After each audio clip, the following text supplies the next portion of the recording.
Good morning to all. आज हम science का सिलेबस डिस्कस करने वाले हैं। जो सीटेट एग्ज़ाम हमारा होने वाला है जनवरी 2024 में, उसके लिए जो साइंस का पेपर 2 आता है, उसका सिलेबस हम डिस्कस कर रहे हैं। देखिए, हमारा जो साइंस से अगर मैं बात करूँ, आपको पता है मैथ और साइंस दोनों कंबाइन 60 मार्क्स की आती हैं। लेकिन अगर पर्टिकुलर हम साइंस की बात करते हैं तो उसमें साइंस आएगी सर हमारी 30 मार्क्स की। और उस साइंस को भी 2 पार्ट्स में डिवाइड किया गया है। एक तो 20 मतलब नंबर 20 नंबर में डिवाइड किया है, एक 10 नंबर में। बोले तो 10 मार्क्स और 20 मार्क्स में अलग-अलग। जो हमारा कंटेंट होता है सर, उसको तो डिवाइड किया है उसने 20 मार्क्स में, और जो हमारा पेडागोगिकल सब है, उसको दिया है सर हमारा 10 मार्क्स। तो सर हम पहले सिलेबस बता डिस्कस कर रहे हैं, इसका सिलेबस क्या-क्या है। देखिए, जैसा कि आपको दिख रहा होगा, पहला सिलेबस में हमारा फूड, फूड में सब टॉपिक्स हैं सर। सोर्सेस ऑफ फूड, मतलब फूड के सोर्सेस क्या हैं, कंपोनेंट ऑफ फूड, और फूड को क्लीन कैसे किया जाता है, क्लीनिंग ऑफ फूड, मतलब फूड को डीपली हम पढ़ेंगे। दूसरा है sir materials, that means materials of daily use, मतलब हम डेली यूज में क्या क्या मटेरियल्स यूज करते हैं, वो सब पढ़ेंगे हम।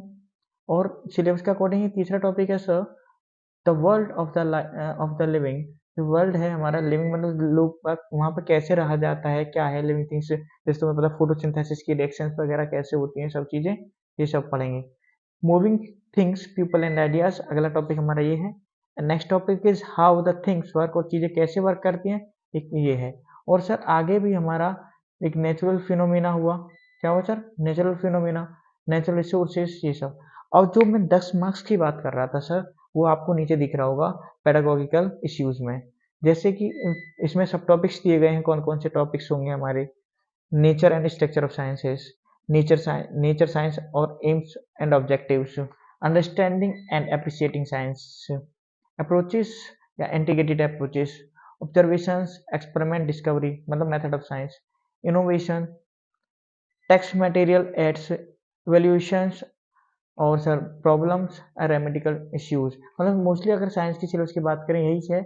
लेकिन जितना तुम्हें साइंस सिलेबस ये दिख रहा है छोटा, इतना है नहीं। अगर तुम पिछले पेपर्स को कंपेयर करो, पेपर का लेवल दिन पे दिन बढ़ता जा रहा है। ठीक है, मतलब अब ऐसा नहीं है कि वन वर्ड क्वेश्चन पूछ लिया जाता है या कुछ, सीधा स्टेटमेंट वाइज क्वेश्चन पूछा जाता है। और उसके लिए तुम्हें क्या करना होगा सर? उसके लिए हम लोगों को करना होगा क्या, कि उसके लिए हमें डीपली नॉलेज होनी चाहिए।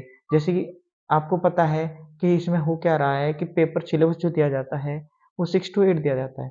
ठीक है, हम मान रहे हैं 6 टू 8 सिलेबस है, ठीक है, बेसिक्स है। लेकिन अगर अगर हमें पेपर्स के अकॉर्डिंग देखा जाए, तो हमें 9th और 10th की भी अच्छी सी नॉलेज होनी चाहिए, अगर हमें पेपर को अच्छे से क्रैक करना है। और आजकल देखिए, हाँ, तो ये तो इसमें तो फिक्स है कि मेरिट कम पे लग जाती है। लेकिन जैसे अभी कुछ दिन पहले तुमने पैट का एग्जाम देखा होगा। पैट के एग्जाम ने कैसा रूप दिखाया, अभी जो लास्ट हुआ था, अभी कुछ दिन पहले संडे में हुआ था, उसमें मतलब हर यूट्यूब चैनल्स वाले सब देख के ये अफसोस कर रहे थे, क्या इतना हार्ड लेवल पेपर हो सकता है। इसी तरीके से ये नहीं पता कब कैसा पेपर कब आ जाए। अब देखिए सीटेट वाला पेपर है, आएगा, हम ये लगा के बैठे हैं कि हमें पेपर आसान आता है हर बार की तरह। देखिए, हम भी नहीं कह सकते, हम भी भगवान के भैया नहीं है कि पेपर कैसा आएगा। लेकिन अगर आप लोगों को डीपली नॉलेज होगी, हर एक कंसेप्ट क्लियर होगा, तो पेपर कैसा भी आ जाए आप कर सकते हो। ऐसा नहीं है कि आप 2 दिन पहले उठा के बैठ गए, हम भी मैराथन देख लेते हैं 10-10 घंटे की, 5-5 घंटे की, पेपर क्रैक हो जाएगा। देखिए, आज का लेवल इतना आसान नहीं रहा है कि आप कभी भी पेपर मतलब 2 घंटे पढ़े, 4 घंटे पढ़े और पेपर निकल जाएगा। बेशक अगर लक हुआ तो हो सकता है, देखिए, लेकिन अगर तुम मेहनत कर रहे हो, तो हमेशा कहते हैं कि देखिए मेहनत के सामने लक भी हार मान जाता है। इसलिए कहते हैं अगर मेहनत कर रहे हो तो ऊपर वाला भी देख रहा है कि आप मेहनत कीजिए। और बाकी इस मेहनत को साकार करने के लिए हम हैं। हम आपके लिए कल से ही ला रहे हैं अपनी साइंस की, स्पेशल साइंस के लिए क्लासेस लाने फ्री ऑन यूट्यूब।